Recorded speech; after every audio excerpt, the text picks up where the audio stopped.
You've got a large sales territory. You've got a huge sales territory, and you want to know how to manage it effectively, efficiently, and make it the #1 territory in your company? You've come to the right place, because I've got that for you and much more on this episode of the Inside BS Sales Tips Show.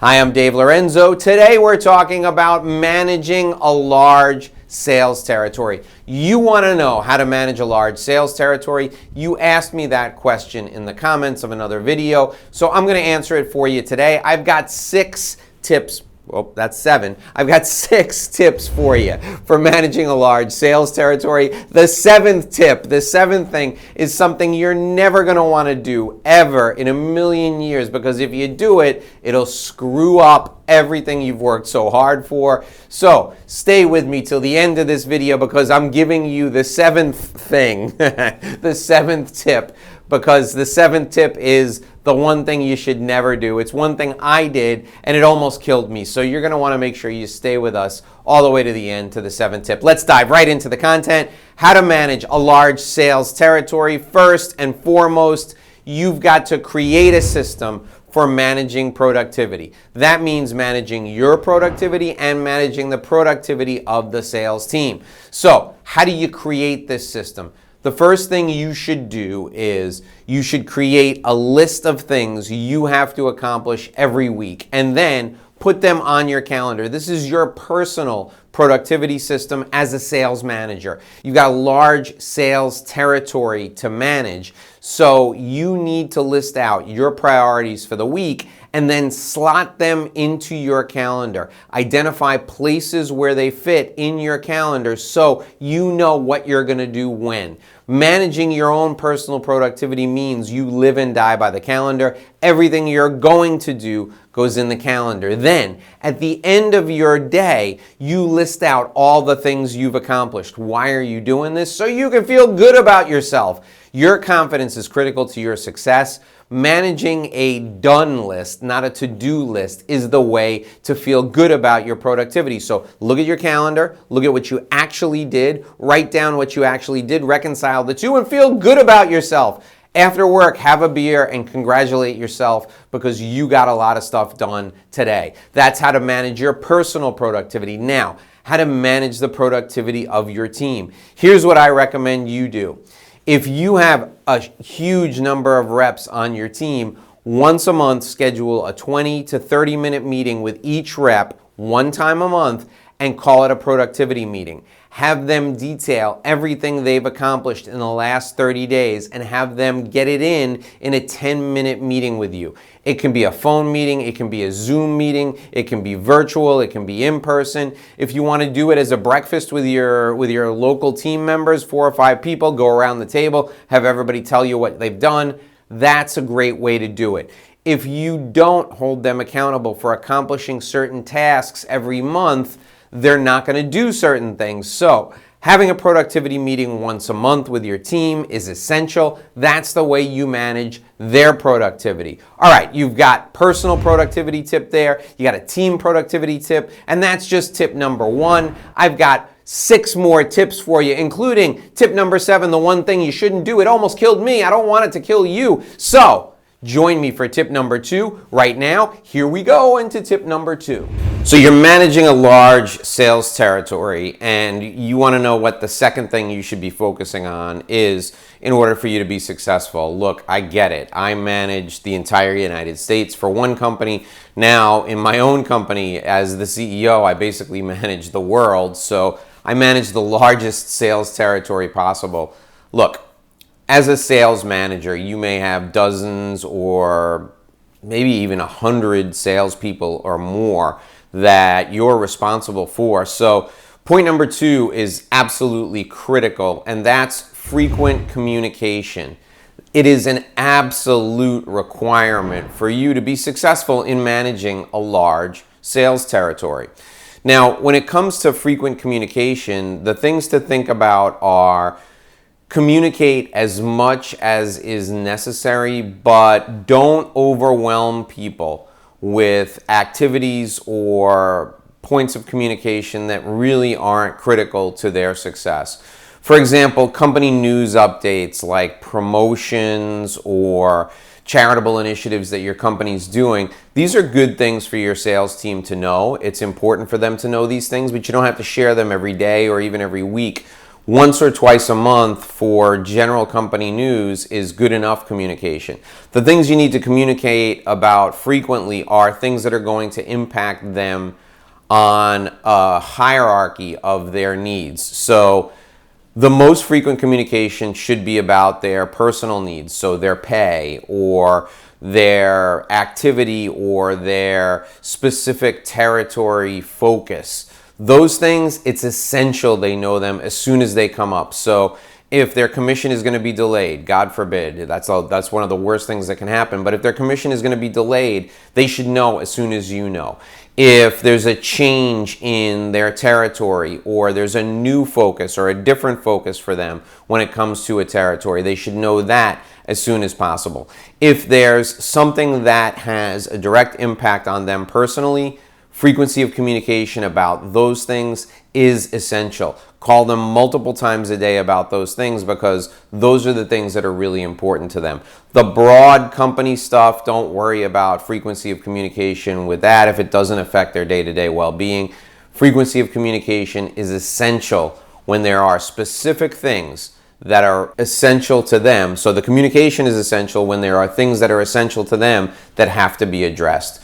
As a sales manager, it's really important that you understand the difference and that you focus on frequency of communication when it comes to managing a large sales territory.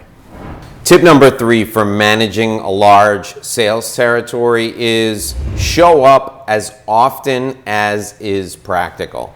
What does this mean? Well, if your sales territory is the entire East Coast, you need to schedule your time effectively and efficiently so that you show up as often as is practical. That means if you have from Maryland all the way up to Maine, you need to connect with the people in Maine all in 1 or 2 days, and then connect with the people the next day in Massachusetts, and then the next day in Vermont, and then the day after that in Connecticut, and then a week later show up down in Maryland, and the next day in Delaware, and the next day in Jersey, and the next day in New York.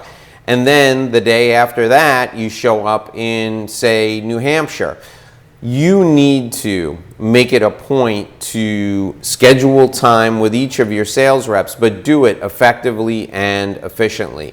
So if you take 1 week a month and just get all of your travel out of the way that 1 week of the month, it's predictable that you're going to show up with your sales team, that you're going to connect with them in person. It shows them that you care. You're scheduling it in advance so that if you want to do a ride along with them, you want to go on a meeting with them, they can make that happen. If you want to show up and meet with them in a group, you can schedule that as well.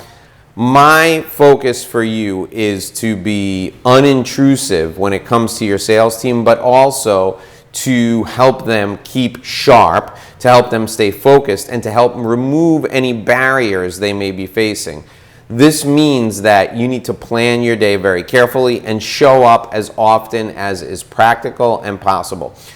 In the scenario I gave you, if you're managing a sales team up and down the East Coast of the United States, you may spend 1 week in January in New England, and then 1 week in February in New York, New Jersey, Connecticut, and then 1 week in March in Maryland, Delaware, DC, and Southern Jersey. And then in April, you go back to New England. So you're rotating your way through, you're planning it in advance, you're letting your sales team know who you're going to meet with when, so they can do exactly what you want them to do and show them exactly what you want them to see and what they want you to see.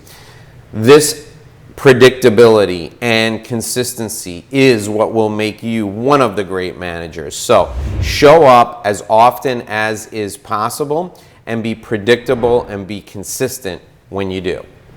You've got a large sales territory to manage, and you may find yourself on the side of the road like this, and the environment may not even be that nice. When you're meeting with a salesperson, you may have a meeting, a stand-up meeting, just like I'm doing right now, standing up outside in a parking lot with someone. I'm meeting with you here outside, and you could just as easily be meeting with one of your salespeople outside. You're going to need to deputize natural leaders, because even if you're meeting with people outside, like I'm doing this meeting with you right now, you're meeting with people in parking lots, you're meeting with people in coffee shops, you're meeting with people wherever you can, whenever you can. You can't get to everyone all the time. So you're going to have to deputize natural leaders as part of your mission to work with everyone in your large sales territory. I'll tell you a quick story.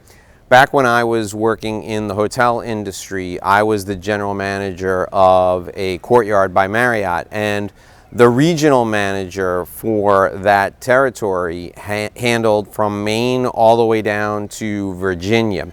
And what he did was he deputized people in clusters of hotels.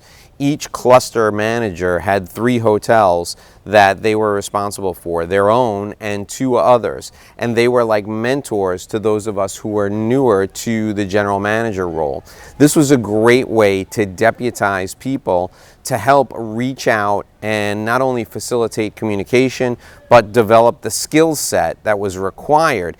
The regional manager could not spend enough one-on-one time with those of us who were up and coming, so he had more experienced people take on 2 or 3 additional properties in addition to their own, so that we could be mentored appropriately. You can take some of your salespeople who have good management skills and deputize them and have them mentor other salespeople. Now, don't mistake this for promoting the best salesperson into a sales management role. That's not what you're doing here. It's a mentor and apprentice relationship.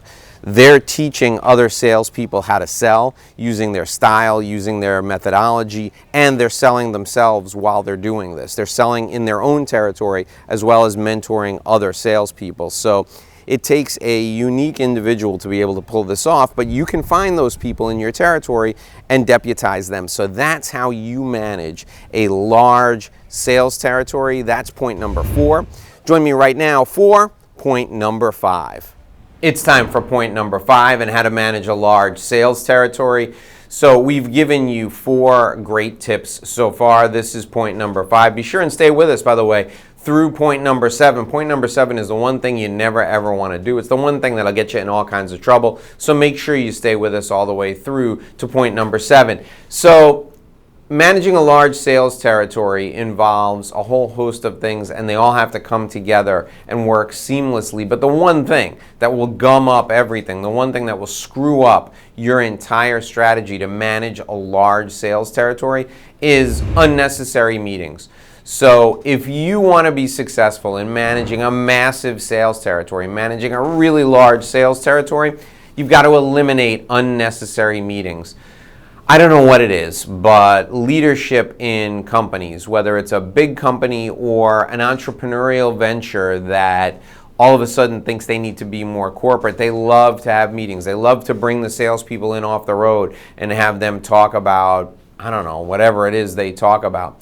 Well, meetings are a huge waste of time. You can touch base with your salespeople a number of different ways, and I prefer one-on-one communication to group communication. You can do a virtual meeting once a month where you spend a half hour on a Zoom call or a WebEx or some sort of virtual technology, and you kind of quote-unquote go around the room, give everybody a minute to talk about what's going on in their world.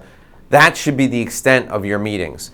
Eliminating unnecessary meetings is critical when you're managing a large sales territory, because for you as the regional manager or as the sales manager, you can't get to all the possible meetings that people have. And people, as they move up the ranks in management, think that meetings are what managers are supposed to do, but the opposite is true. Meetings are death for salespeople. Get them out on the road, get them in front of clients, eliminate unnecessary meetings, and you'll be better able to manage your large sales territory. That's tip number 5. Join us for tip number 6. It's coming at you right now. Point number 6 in how to manage a large sales territory is establish an environment of trust. This means that you trust your sales team members and they trust you. It's so important to have this environment of trust. What you have to do in order to get this is discuss the possible outcomes from a sales situation ahead of time. Discuss the salesperson's role and their responsibilities to drive those outcomes. So in other words, get the salesperson to buy into his or her goals, and then you agree with them on the goals and the goals don't change.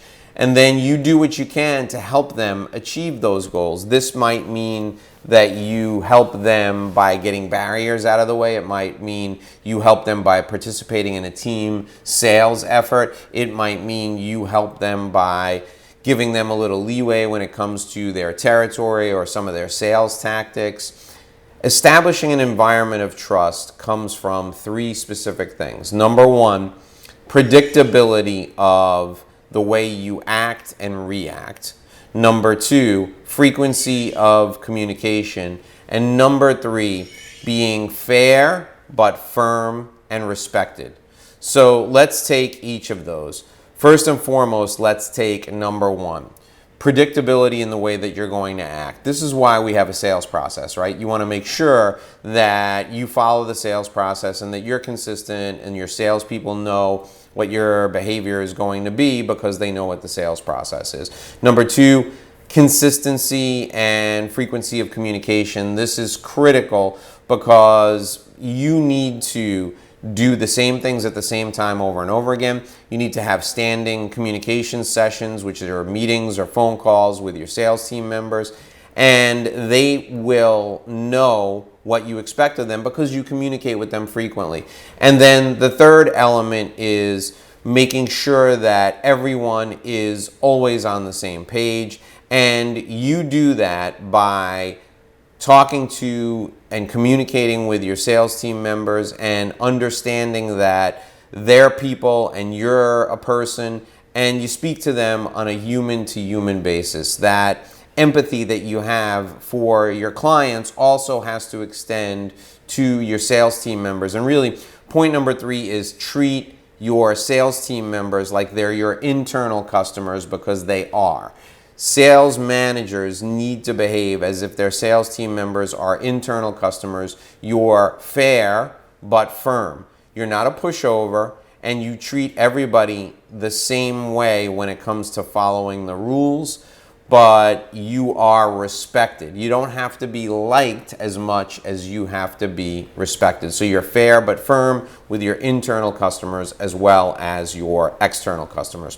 That's point 6 in how to manage a large sales territory.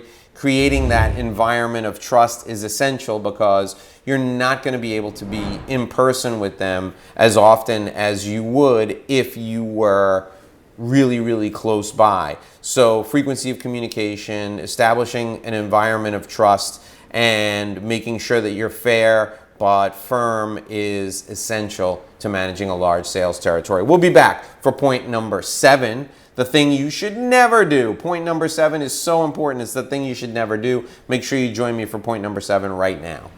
So, how to manage a large sales territory. We're at point number 7. This is coming to an end. What's the one thing you should never do?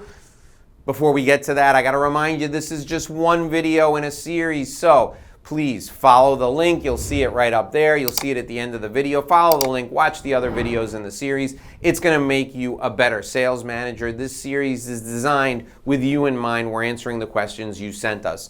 The one thing you should never do if you're looking to manage a large sales territory is attempt to be everywhere all the time. I have seen too many sales managers burn out trying to get from point A to point B in their territory all in 1 week. You're going to kill yourself. You're going to destroy your personal life. It's not worth it. Dedicate 1 week a month, or if you must, 2 weeks a month to travel, but have 2 other weeks of the month where you can be home on time for dinner every night. Your personal health is more important than any job. Your well-being, your family life will make you better at what you do. Only travel a couple of weeks a month if you can avoid it. Don't try and be everywhere all the time. Don't burn yourself out. These are the 7 tips for managing a large sales territory. You came here because you wanted to know how to do it. We gave you 6 tips and 1 thing you should never do. Be sure and join us for the next video in the series. I will see you in that video right now. Click, click, click. Do it.